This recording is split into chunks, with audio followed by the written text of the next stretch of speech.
Teda prosím.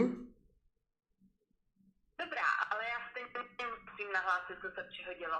A bohužel vás musím dopředu varovat, že jakmile váš dodavatel zjistí, že došlo k manipulaci, tak obvykle okamžitě odpojí elektrickou energii. Hele, nějakým způsobem, tohle je totální levárna. Já tady o ničem nevím, nikomu. Které bych mohla zaznamenat.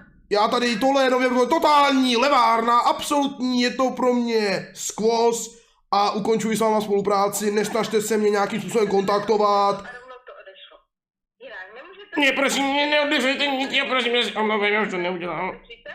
Já už to neudělám, prosím. Že na to někdo nepřijde, co? Ne, prosím, já už to neudělám, prosím, nenalažujte mě, prosím, nenalažujte mě.